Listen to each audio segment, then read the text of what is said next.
Reels वाली बहू। प्रज्ञा को रील्स बनाने का बड़ा ही क्रेज है और वो दिन भर रील्स बनाती रहती है, खाते पीते घूमते फिरते घर में कॉलेज में। रील्स बनाने के कारण प्रज्ञा पूरे कॉलेज में हाईलाइटेड है। जहाँ उसके रील्स सभी को पसंद आते हैं, वहीं मनीषा चिंता में डूबी रहती है।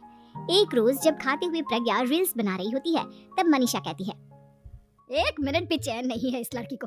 ये नहीं कि खाना तो आराम से खा ले, लेकिन नहीं, अरे थोड़ी देर रील्स नहीं बनाओगी तो आसमान नहीं टूट पड़ेगा। अरे मम्मी, इसी को तो कहते हैं डिटर्मिनेशन। तुम नहीं समझोगी ये सब। भगवान, इस लड़की को सद्बुद्धि दे। जब देखो तब टेढ़ा बाका मुंह बनाती रहती है। मनीषा की बात का प्रज्ञा पर जरा भी असर नहीं होता और वो खाते खाते रील्स बनाती रहती है। दिन बीतने लगते हैं और देखते देखते प्रज्ञा का कॉलेज भी खत्म हो जाता है। आए दिन कोई ना कोई मनीषा को प्रज्ञा की शादी करवाने का सुझाव दे जाता है। सब ठीक ही कहते हैं, प्रज्ञा की शादी कर देनी चाहिए। अपने घर के काम काज में व्यस्त हो जाएगी तो खुद ही ये रील्स और नाच गाना बंद हो जाएगा। मनीषा और प्रेम प्रज्ञा के लिए एक अच्छा लड़का ढूंढने लगते हैं और तभी विकी का रिश्ता प्रज्ञा के लिए आता है, जिसने प्रज्ञा को उसकी रील्स देखकर पसंद कर लिया था। अगले दिन विकी अपने माता पिता के साथ प्रज्ञा के घर पहुंच जाता है और प्रज्ञा साड़ी पहने हाथों में चाय की ट्रे लिए उनके सामने आती है। जब विकी को पसंद है तो हमें भी बहू पसंद है। बहन जी, आप बारात की तैयारी कीजिए। एक बार लड़का लड़की अकेले में बात कर ले तो अच्छा रहेगा। हाँ हाँ, क्यों नहीं। मनीषा विकी को प्रज्ञा के कमरे में भेजती है, जहाँ प्रज्ञा पहले से ही रील्स बना रही होती है। तभी विकी कहता है, आ गए आपके साजन जी। हमारे साथ ये रील्स कंप्लीट करती तो और भी अच्छा रहता। अच्छा जी, अब आ ही गए हैं तो बना ही लेती हूँ आपके साथ।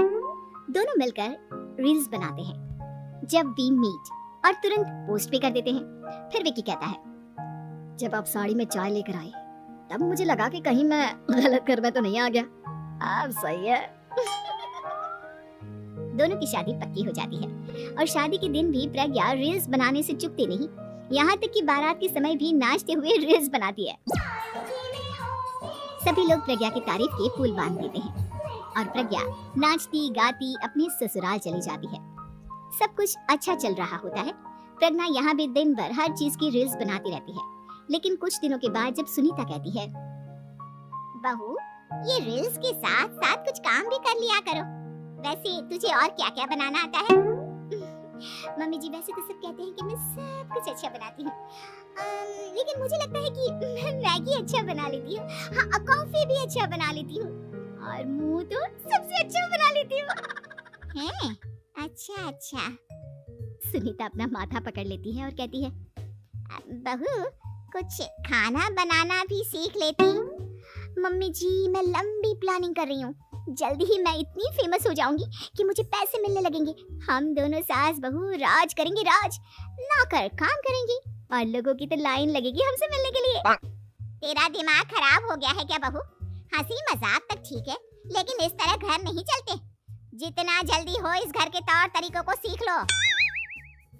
प्रज्ञा मुंह घुमाकर चली जाती है और तुरंत उसी वक्त एक रील बनाती है। ये देख सुनीता का गुस्सा 7वें आसमान पर चला जाता है और विकी के घर आती ही सुनीता उसे सब कुछ बताती है। विकी भी अब प्रज्ञा की इन हरकतों से परेशान हो जाता है। तुम टेंशन मत लो मम्मा, मैं देख लूंगा। विकी कमरे में जाता है तो देखता है कि प्रज्ञा रील्स बना रही है। विकी बड़े ही प्यार से प्रज्ञा से कहता है, प्रज्ञा, इन सब के लिए मैं तुम्हें मना नहीं कर रहा हूँ, लेकिन फिर भी हर वक्त तो ये अच्छा नहीं लगता ना। समझने की कोशिश करो, मुझे भी तुम्हारा थोड़ा वक्त चाहिए। मैं जब ऑफिस से आता हूँ तो मुझे समय देने की जगह इसी में लगे रहते हो। तुम ज्यादा ही सोच रहे हो। तुम भी मेरे साथ रील्स बनाओ ना, तुम्हें भी बहुत अच्छा लगेगा। तुम्हें इज्जत से कोई बात समझ में नहीं आती क्या? दिमाग खराब हो गया है तुम्हारा इस चकाचौंध से। अगर तुमने अपना रवैया नहीं बदला तो मैं तुमसे दूर चला जाऊंगा। तुम ही रिश्ता लेकर आए थे, मुझे लड़कों की कमी नहीं थी और ना आज है। विकी दरवाजा पटक कर चला जाता है। धीरे धीरे विकी प्रज्ञा से दूर होता जाता है। एक रोज मनीषा प्रज्ञा के ससुराल उससे मिलने जाती है। तब सुनीता उससे कहती है, बहन जी, अब आई हैं तो कुछ दिन यहाँ रहकर जाइएगा, आप ही का घर है। हाँ मम्मी, बहुत दिन हो गए तुम्हारे साथ एक भी रील नहीं बनाई मैंने। प्रज्ञा तुरंत अपने फोन में रील्स ऑन कर लेती है। ये सब मुझसे नहीं होता।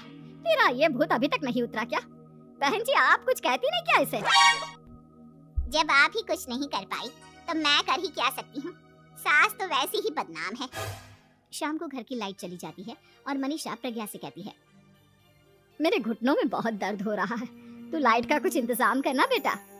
अच्छा, कैंडल जला देती हूँ मम्मा। प्रज्ञा गाते हुए कैंडल जलाती है और खिड़की के पर्दे के पास रख देती है। मनीषा, जिसे बहुत दर्द हो रहा है, वो सो जाती है और प्रज्ञा हमेशा की तरह अपनी रील्स में लग जाती है। उधर कैंडल की वजह से पर्दा आग पकड़ लेता है और मनीषा के कमरे में आग लग जाती है। बचाओ, कोई है, बचाओ! सभी भागते हैं और विकी कमरे की आग बुझाने में लग जाता है, लेकिन तब तक मनीषा आधी जल चुकी थी। मनीषा की हालत देख प्रज्ञा रोने लगती है।